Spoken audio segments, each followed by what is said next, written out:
Plus two ഒക്കെ കഴിഞ്ഞ് ഡിഗ്രിയും പി ജി ഒക്കെ കഴിഞ്ഞ് ജോബൊന്നും കിട്ടാണ്ട് നമ്മുടെ വീട്ടിലെ അമ്മമാരുടെയും നാട്ടിലെ ചെറിയ നാട്ടുകാരുടെയൊക്കെ ജോലിയൊന്നും ആയില്ല മക്കളെ എന്നുള്ള ചോദ്യം കേട്ട് ഫ്രസ്ട്രേറ്റഡ് ആയിട്ട് നടക്കുന്നവരാണോ നിങ്ങൾ?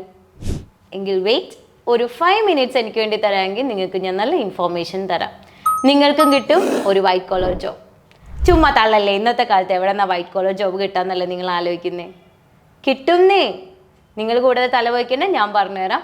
ഹെൽത്ത് കെയർ ഇൻഡസ്ട്രി ലോകത്തിൽ തന്നെ ഏറ്റവും കൂടുതൽ ആൾക്കാർ ജോലി ചെയ്യുന്ന, അല്ലെങ്കിൽ ലോകത്തിൽ തന്നെ ഏറ്റവും കൂടുതൽ ആളുകൾക്ക് ജോലി കൊടുക്കുന്ന ഒരു ഇൻഡസ്ട്രിയാണ് ഹെൽത്ത് കെയർ ഇൻഡസ്ട്രി എന്ന് പറയുന്നത്. കാരണം എന്താ? നിങ്ങളൊരു പ്രൊഡക്റ്റ്, നിങ്ങൾ എല്ലാ ദിവസവും പ്രൊഡക്റ്റ് യൂസ് ചെയ്യുന്ന ആൾക്കാരാണല്ലേ, കുറേ സാധനങ്ങളൊക്കെ നമ്മൾ വാങ്ങിക്കാറുണ്ട്. ഇതൊക്കെ ഉണ്ടാക്കുന്നത് എങ്ങനെയാണ്? കുറേ മെഷീൻസ് ഒക്കെ വെച്ചിട്ടാണ്. പക്ഷേ ഹെൽത്ത് കെയറിൽ എന്താണ് നമ്മുടെ പ്രൊഡക്റ്റ്? സർവീസ്. ആ സർവീസ് കൊടുക്കണമെങ്കിൽ ആര് വേണം? ഹ്യൂമൻസ് വേണം അല്ലേ? That is human resource, man power, അതായത് എംപ്ലോയീസ്, അതായത് നമ്മൾ. ഓക്കെ, സോ ഒരു മീഡിയം ലെവൽ ഓഫ് ഹോസ്പിറ്റൽ എടുക്കുകയാണെങ്കിൽ മിനിമം ഒരു 2000-ലധികം ആൾക്കാരെങ്കിലും ഒരു ഹോസ്പിറ്റലിൽ ഉണ്ടാവും. ഇപ്പം നിങ്ങൾക്ക് മനസ്സിലായില്ലേ എങ്ങനെയാണ് ഒരു ഹോസ്പിറ്റൽ ഇൻഡസ്ട്രി അല്ലെങ്കിൽ ഹെൽത്ത് കെയർ ഇൻഡസ്ട്രിയിൽ നിങ്ങൾക്ക് ജോബ് കിട്ടുക എന്നുള്ളത്? അപ്പം നിങ്ങൾക്ക് ഹെൽത്ത് കെയർ ഇൻഡസ്ട്രിയിൽ നിന്ന് നിങ്ങൾ ചിന്തിച്ചപ്പോഴത്തേനും നിങ്ങളുടെ മനസ്സിലേക്ക് വന്ന ആരൊക്കെയാണ്? നഴ്സസും ഡോക്ടേഴ്സും. ജസ്റ്റ് ഒന്ന് റിവൈൻഡ് ചെയ്ത് നോക്കിയേ. കോട്ടും സ്യൂട്ടൊക്കെ ഇട്ട് ഷർട്ടൊക്കെ ഇൻസൈഡ് ചെയ്ത് നടക്കുന്ന സുന്ദരന്മാരായ ചെറുക്കന്മാരും, അതുപോലെ തന്നെ സാരിയൊക്കെ ഉടുത്ത് നല്ല ഫോമൽ ഡ്രസ്സിൽ നടക്കുന്ന നല്ല സുന്ദരികളായ പെൺപിള്ളേരെ നിങ്ങൾക്ക് കാണാൻ പറ്റുന്നില്ലേ? അവരെക്കുറിച്ചാണ് ഞാനിപ്പോൾ പറയുന്നത്. അതായത് ഹെൽത്ത് കെയർ ഇൻഡസ്ട്രിയിൽ മെഡിക്കൽ ആൻഡ് പാരാമെഡിക്കൽ കോഴ്സസ് അല്ലെങ്കിൽ മെഡിക്കൽ ആൻഡ് പാരാമെഡിക്കൽ ഡിപ്പാർട്ട്മെൻറ്റ്സ് മാത്രമല്ല, നമുക്ക് ഹോസ്പിറ്റൽ അഡ്മിനിസ്ട്രേഷൻ എന്ന് പറയുന്ന ഒരു ഡിപ്പാർട്ട്മെൻറ്റും കൂടിയുണ്ട്.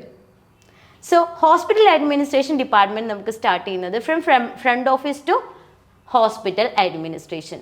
കുറേ നമുക്ക് ഡിപ്പാർട്ട്മെൻറ്റ്സ് അവിടെയുണ്ട്. അതായത് 30-ലധികം ഡിപ്പാർട്ട്മെൻറ്റ്സ് നമുക്ക് ഹോസ്പിറ്റലിലുണ്ട്. For example, front office, billing, finance, floor coordinators, operation managers, operation assistants, HR executives, OPD coordinators, patient relation executives, public relation managers, MRD, that is Medical Record Department, CSSD supervisor, house keeping supervisor, et cetera et cetera et cetera. എന്തുകൊണ്ടാണ് ഞാൻ അത്ര et cetera പറഞ്ഞതെന്നറിയോ? ഇനിയും കുറേ departments നമുക്ക് പറയുന്നുണ്ട്, പക്ഷെ എല്ലാം കൂടെ എനിക്കിപ്പോൾ പറയാൻ പറ്റില്ല. അതുകൊണ്ടിട്ടാണ് ഞാനിപ്പോൾ ആ എറ്റ്സെട്രയിൽ നിർത്തിയത്. അപ്പോൾ നിങ്ങൾ ചിന്തിക്കുന്നുണ്ടാവും ഇതൊക്കെ ഓരോരോ വേക്കൻസിയിൽ ഇവിടേക്ക് ഉണ്ടാവുള്ളൂ. അല്ല, ഒരു ഡിപ്പാർട്ട്മെൻറ്റിൽ മിനിമം 10 വേക്കൻസി എങ്കിലും നമുക്ക് അവൈലബിൾ ആണ്. അപ്പോൾ നിങ്ങളൊന്ന് ആലോചിച്ച് നോക്കിയേ, ഒരു ഹോസ്പിറ്റൽ എടുത്താൽ എത്രത്തോളം വേക്കൻസീസ് അവിടെ ഉണ്ട് എന്നുള്ളത്. ഇപ്പോൾ പലരുടെയും മനസ്സിലൊരു ചിന്ത ഇങ്ങനെ പോകുന്നുണ്ടാവുമല്ലേ, ഞാൻ +2 കഴിഞ്ഞതല്ലേ, അല്ലെങ്കിൽ ഞാൻ +2-ൽ കൊമേഴ്സ് എടുത്തതല്ലേ, ഹിസ്റ്ററി എടുത്തതല്ലേ, എനിക്കിതൊക്കെ പറ്റുമോ? അല്ലെങ്കിൽ ഞാൻ ഡിഗ്രിയിൽ വേറെ സ്ട്രീം ആയിരുന്നില്ലേ, BCom ആയിരുന്നില്ലേ, അല്ലെങ്കിൽ മറ്റെന്തെങ്കിലും സ്ട്രീം ആയിരുന്നില്ലേ, അല്ലെങ്കിൽ പോട്ടെ ഞാൻ PG കഴിഞ്ഞതല്ലേ, ഞാൻ ഇനി എന്ത് ജോബ് ചെയ്യാനാ എന്നൊക്കെ ചിന്തിക്കുന്നുണ്ടാവില്ലേ? നിങ്ങൾക്ക് എല്ലാവർക്കും ഈ ഒരു ഹെൽത്ത് കെയർ ഇൻഡസ്ട്രിയിൽ ചാൻസസ് ഉണ്ട്. +2 കഴിഞ്ഞായിക്കോട്ടെ, ഏത് സ്ട്രീം ആയിക്കോട്ടെ, നോ പ്രോബ്ലം. നിങ്ങളുടെ ക്വാളിഫിക്കേഷൻ എക്സ്പീരിയൻസും അനുസരിച്ച് നിങ്ങൾക്ക് ജോബ് കിട്ടും. അതുപോലെ തന്നെ ഡിഗ്രി, PG ഒക്കെ എടുത്തവർക്ക് വൈഡ് വെറൈറ്റീസ് ഓഫ് ഓപ്പർച്യൂണിറ്റി ആണ് നമുക്ക് ഹോസ്പിറ്റലിലുള്ളത്, അതായത് മാനേജറിയൽ ലെവൽ വരെ. പിന്നെ executive assistance to managerial level, നമുക്ക് എല്ലാ ഡിപ്പാർട്ട്മെൻറ്റിലും ഈ പറഞ്ഞ ലെവൽസ് ഉണ്ട്. അതുകൊണ്ട് തന്നെ നിങ്ങൾക്ക് സ്റ്റാർട്ടിംഗ് ലെവൽ എക്സിക്യൂട്ടീവ് ലെവലിൽ കയറിയാലും പിന്നീട് നിങ്ങൾക്ക് അവിടെ നിന്ന് ഡെവലപ്പ് ചെയ്ത് മാനേജറിയൽ ലെവലിൽ വരെ എത്താം. ഇനി ഇതിനെന്താണ് നിങ്ങൾ ചെയ്യേണ്ടത്? നിങ്ങൾക്ക് വേണ്ടത് ഡൊമൈൻ നോളജാണ്. അതായത് ഹെൽത്ത് കെയർ ഇൻഡസ്ട്രി എന്താണെന്ന് നിങ്ങൾ പഠിച്ചിരിക്കണം. സോ അത് പഠിക്കേണ്ടത് വളരെ സിമ്പിളാണ് കേട്ടോ. വെറും 6 മാസം കൊണ്ട് നിങ്ങൾക്ക് ഹെൽത്ത് കെയർ ഇൻഡസ്ട്രി അല്ലെങ്കിൽ ഹോസ്പിറ്റൽ അഡ്മിനിസ്ട്രേഷൻ എന്താണെന്ന് നിങ്ങൾക്ക് പഠിച്ചെടുക്കാം. അതിന് നിങ്ങൾക്ക് ഒരേ ഒരു കാര്യം മാത്രം മതി, കോൺഫിഡൻസ്. ആ കോൺഫിഡൻസ് എനിക്കുണ്ട്, നിങ്ങൾക്കുണ്ടോ എന്നെനിക്കറിയില്ല, പക്ഷെ നിങ്ങൾ ഉണ്ടാക്കണം. ആ കോൺഫിഡൻസ് മാത്രം മതി, ബാക്കിയൊക്കെ നമ്മൾ ഇവിടുന്ന് പ്രൊവൈഡ് ചെയ്യും. അതായത് ഈ 6 മാസം കൊണ്ട് നിങ്ങളൊരു പെർഫെക്റ്റ് എംപ്ലോയി ആയിട്ട് നമ്മൾ പുറത്തേക്ക് എടുക്കും. അതെങ്ങനെയാണെന്നല്ലേ, നമുക്ക് ഈ 6 മാസ കോഴ്സിൽ കവർ ചെയ്യുന്നത് എന്തൊക്കെ കാര്യങ്ങളാണെന്ന് പറഞ്ഞുതരാം. ഹോസ്പിറ്റൽ അഡ്മിനിസ്ട്രേഷൻ തിയറി, അതായത് ഹോസ്പിറ്റൽ അഡ്മിനിസ്ട്രേഷൻ എന്ന് പറയുന്ന ആ ഒരു പെർട്ടിക്കുലർ ഡിപ്പാർട്ട്മെൻറ്റിൽ എന്തൊക്കെ കാര്യങ്ങളാണ് പോകുന്നത്, അല്ലെങ്കിൽ എന്തൊക്കെ ഓപ്പറേഷൻസ് ആണ് നടക്കുന്നത്, ആൻഡ് ദ ഹോൾ ഹോസ്പിറ്റലിൽ ഏതൊക്കെ ഡിപ്പാർട്ട്മെൻറ്റ്സ് ഉണ്ട്, ഈച്ച് ആൻഡ് എവറി ഡിപ്പാർട്ട്മെൻറ്റ്സിലെ ഓപ്പറേഷൻസ് അല്ലെങ്കിൽ നടക്കുന്ന കാര്യങ്ങൾ, ഡെയിലി നടക്കുന്ന കാര്യങ്ങൾ, ഇതൊക്കെ നിങ്ങൾക്ക് ഞങ്ങൾ പഠിപ്പിച്ചു തരും. അതും കൂടാതെ നമുക്കൊരു സോഫ്റ്റ്വെയർ ട്രെയിനിങ് പ്രൊവൈഡ് ചെയ്യുന്നുണ്ട്. അപ്പോൾ സോഫ്റ്റ്വെയർ എന്ന് പറഞ്ഞപ്പോൾ നിങ്ങൾ ചിന്തിക്കുന്നുണ്ടാവും ജസ്റ്റ് വേർഡോ എക്സലോ വല്ലതും ഒക്കെ ആയിരിക്കും തരുന്നതെന്ന്. അല്ല, സോഫ്റ്റ്വെയർ എന്ന് പറയുമ്പോൾ EHR, ഇലക്ട്രോണിക് ഹെൽത്ത് റെക്കോർഡ്, അതായത് നമ്മൾ ഹോസ്പിറ്റലിൽ യൂസ് ചെയ്യുന്ന സോഫ്റ്റ്വെയർ. നിങ്ങളിപ്പോൾ ഒരു OPDയിൽ ചെന്നാൽ നിങ്ങളുടെ കൺസൾട്ടേഷൻ കാർഡ് കൊടുത്തു കഴിഞ്ഞിട്ടുണ്ടെങ്കിൽ അവരെന്താ ചെയ്യുക, നിങ്ങളുടെ പേരും കാര്യങ്ങളൊക്കെ എൻട്രി ചെയ്യുമല്ലേ, എന്നിട്ട് നിങ്ങളോട് പറയും കൺസൾട്ടേഷൻ റൂമിലേക്ക് പൊക്കോളൂ. ഡോക്ടറിൻ്റെ അടുത്ത് കഴിയുമ്പോൾ ഡോക്ടർ നമ്മളെ ഫുള്ളായിട്ട് പരിശോധിച്ചതിന് ശേഷം ഡോക്ടർ എന്ത് ചെയ്യും, വീണ്ടും സിസ്റ്റത്തിൽ എല്ലാം ഫീഡ് ചെയ്യും. എന്നിട്ട് എന്ത് പറയും, നേരെ ഫാർമസിയിലേക്ക് പൊക്കോളൂ, മെഡിസിൻസ് ഒക്കെ ഞാൻ അങ്ങോട്ട് സെൻഡ് ചെയ്തിട്ടുണ്ട്. പഴയ പോലെ പ്രിസ്ക്രിപ്ഷൻസ് കിട്ടാറുണ്ടോ? ഇല്ല, ഫുള്ള് ഡിജിറ്റലൈസ്ഡ് ആയല്ലേ. പിന്നെ നമ്മൾ ഫാർമസി ചെന്ന് മെഡിസിൻ വാങ്ങിച്ചിട്ട് പിന്നെ നമുക്ക് എന്താ കിട്ടുന്നത്, ആകെപ്പാടെ ഒരു ബില്ല്.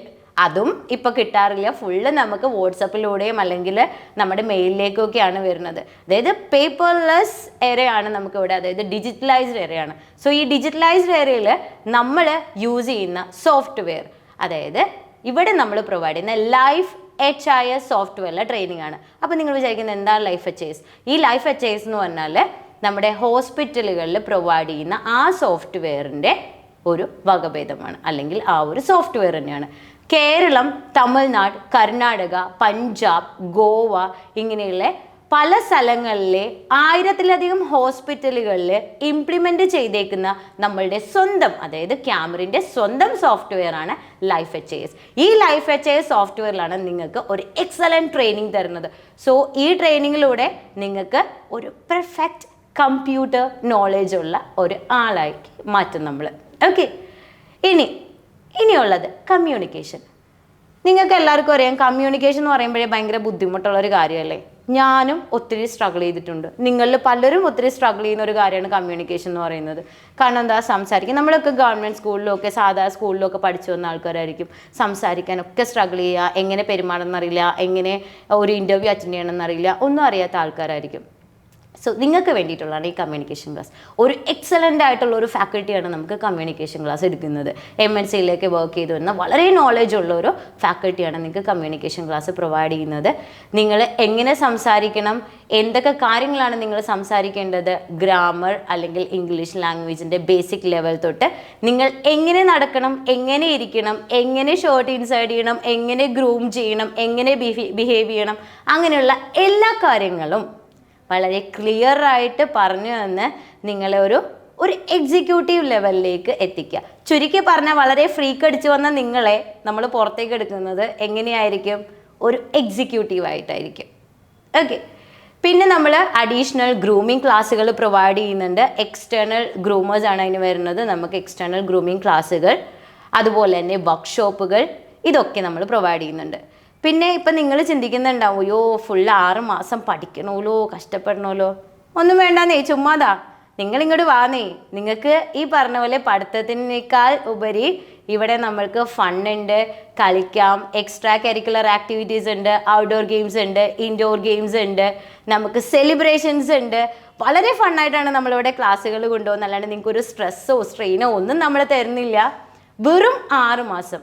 ആ 6 മാസം നിങ്ങൾ ഒന്ന് നിങ്ങളുടെ കോൺഫിഡൻസ് ലെവൽ ഒന്ന് ബൂസ്റ്റ് ചെയ്താൽ മാത്രം മതി, ബാക്കിയെല്ലാം നമ്മൾ നോക്കിക്കോളാം.